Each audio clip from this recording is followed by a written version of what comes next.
Et là aussi, nous avons une très grande bataille à mener au niveau de la non-discrimination à l'égard de ceux qui sont en situation un peu plus claire au niveau de la santé, etc. etc. Ça aussi, c'est une autre piste, c'est un grand chantier à mener. Alors, maintenant, le travail décent. Le travail décent, il est déclinable en 4 axes. Et chaque axe est traversé par, normalement, par les 2 principes, égalité et non-discrimination. Je m'excuse, encore une fois, j'ai oublié une autre chose dans les conventions, est-ce que tu m'as rappelé? L'autre convention essentielle sur laquelle aussi vous devez être branché, c'est celle sur la convention sur la discrimination envers les femmes. Qu'est-ce quoi? Convention of Elimination of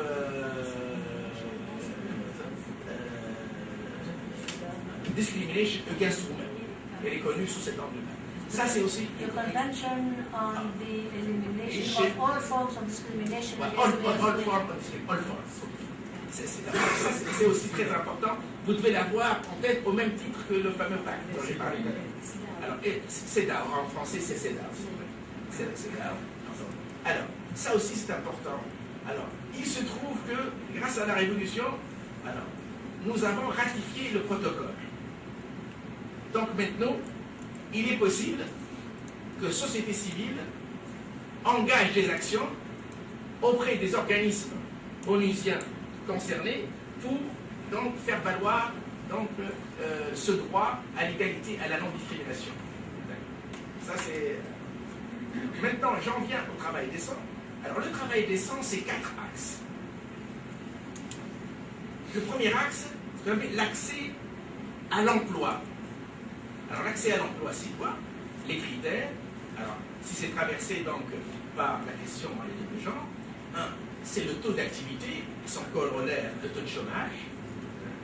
Donc, ça va, je vais donner vraiment, je ne vais pas vous accabler avec les chiffres, mais je vais vous dire, vous pouvez les trouver partout.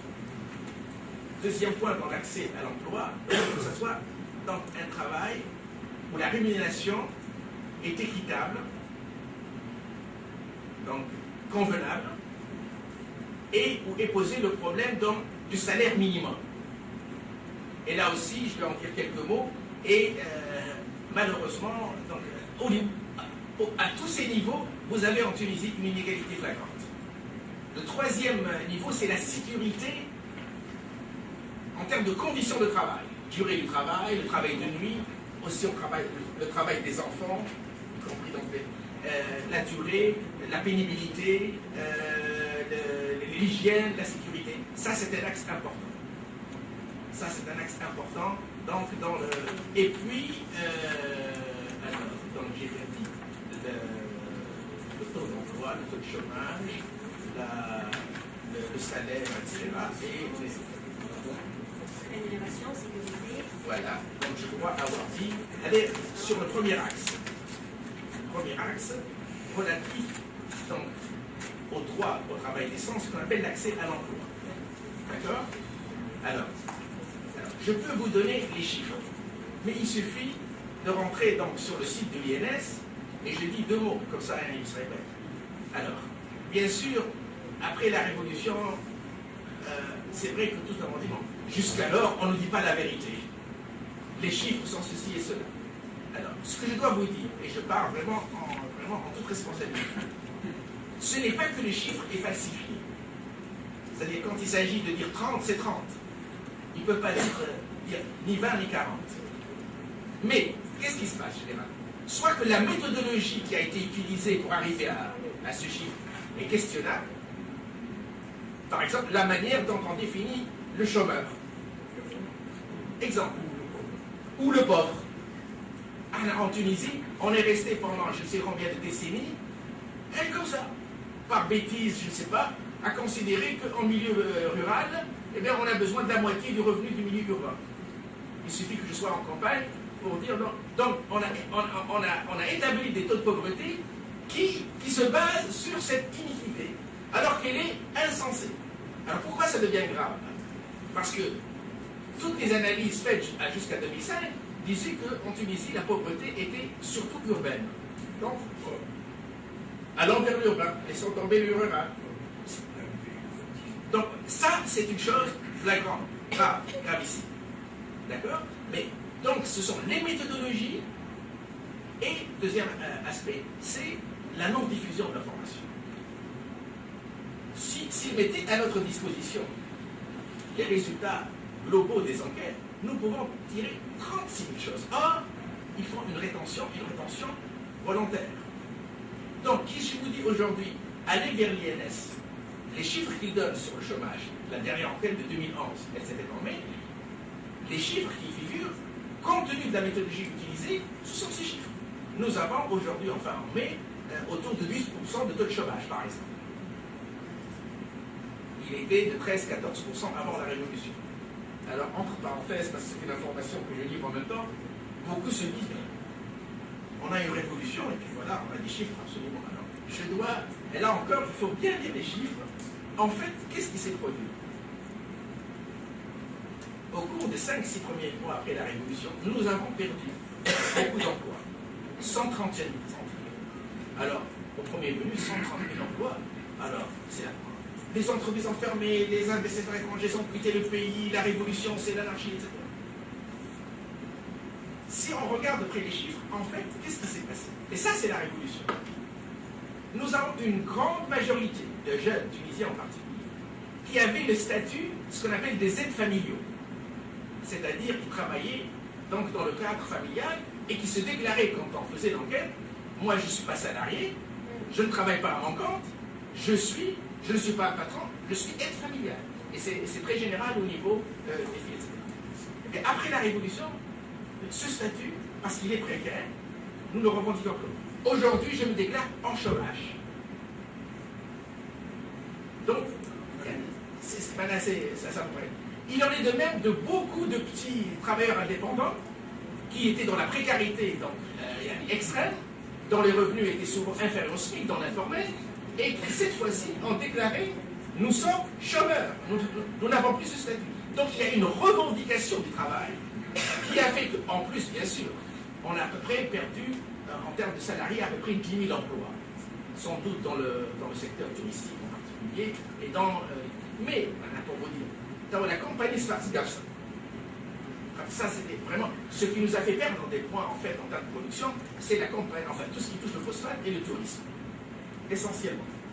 Eh bien, on a perdu 10 000 emplois salariés. Vous savez, 10 000 emplois après une révolution, c'est vraiment pas grand-chose. Quand vous savez qu'il y a 2 ou 3 ans, nous avons perdu d'un seul coup 30 000 emplois en Tunisie, du fait de la crise de 2008.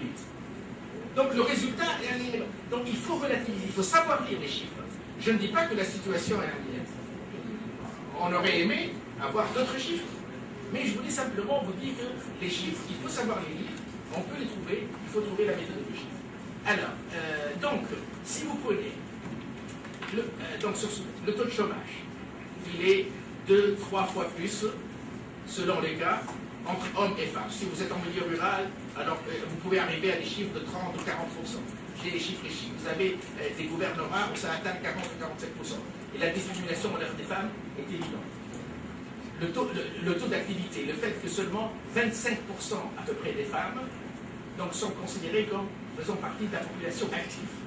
Ça fait que 75% ne revendiquent pas le droit au travail. Elles ne sont pas comptabilisées comme chômeurs. Chez les hommes, c'est 70%. Si ensemble, l'ensemble de la population active, donc, eh bien, en gros, ça fait 25% pour les femmes et 75% pour les hommes. Donc, l'accès à l'activité donc, est nettement moindre. Le taux de chômage est par ricochet beaucoup plus élevé. Alors, si vous avez le malheur d'être une femme, jeune, en milieu rural et diplômée, les 4 à la fois, alors vous pouvez arriver jusqu'à 50-60%. Ce sont les 4 facteurs. Nous sommes dans un des rares pays au monde où le taux de chômage augmente au fur et à mesure où on est instruit.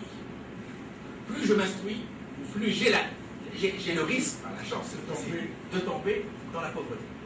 Maintenant, et les chiffres, vous avez, je ne vais pas vous accabler à ça, c'est d'une évidence flagrante. Mais, il ne faut pas vous tromper aussi. Je suis d'accord pour dire que le taux de chômage chez les diplômés, c'est très important. Il est 2, 3 fois, 4 fois, 5 fois même supérieur à la moyenne nationale, surtout dans les tranches jeunes. Donc si vous prenez la tranche jusqu'à 30 ans, alors ce qu'il faut savoir, c'est que, oui, exactement, les 2/3 cette fois-ci de la masse des chômeurs, ce sont des jeunes de moins de 30 ans, les 2/3. Et aussi, en gros aussi, les 2/3 des chômeurs, ce sont justement des gens sans instruction ou avec un niveau faible d'instruction. La masse des chômeurs reste quand même celle qui est moins nantie en termes d'instruction. Voilà. Vous voyez la différence entre taux de chômage et masse de chômeurs. Le taux de chômage, nous sommes tous ici, allez, comment je le calcule? Je prends l'ensemble des diplômés. Ils sont par exemple 100. Combien sont-ils en chômage? 25. Donc je dis 25%. Par contre, si je calcule tous les chômeurs, ils sont peut-être pas mal, 300 ou 400. La proportion des diplômés, elle est importante, mais ce n'est pas la plus importante. La plus importante reste toujours quand même les autres, les analphabètes, etc. Donc il faut avoir une double politique, et y compris pour les femmes. C'est-à-dire, il ne faut pas simplement dire nous fixons sur le chômage des diplômés, parce que c'est le taux calcul, mais en même temps sur la masse des chômeurs qui reste. Ah oui, j'ai oublié, voilà, le dernier point dans les 4 axes, c'était la précarité du travail. Ah, ça c'est quelque chose d'essentiel ensuite. Si on veut comprendre dans la révolution ce qui se passe aujourd'hui en Tunisie, il ne faut pas avoir seulement en tête le chômage, mais le fait que, à mon avis, 60 à 65% du travail, de l'emploi, vous m'entendez, l'emploi, est d'une nature précaire en Tunisie, épisodique, occasionnelle, temporaire, à durée déterminée, contrat, donc, si vous faites plus d'informel, vous arrivez donc à un emploi en Tunisie précaire. Alors quand on dit précaire, j'ai fait des petits calculs, un employé précaire, et je peux vous les livrer parce qu'on l'a fait avec Arthur, et qui travaille par exemple un jour sur 2, il est sous le seuil de la pauvreté. Il est sous le seuil de la pauvreté. Donc, la masse des smigards et des semi-smigards, elle est vraiment très très importante et elle touche encore plus les femmes que les hommes.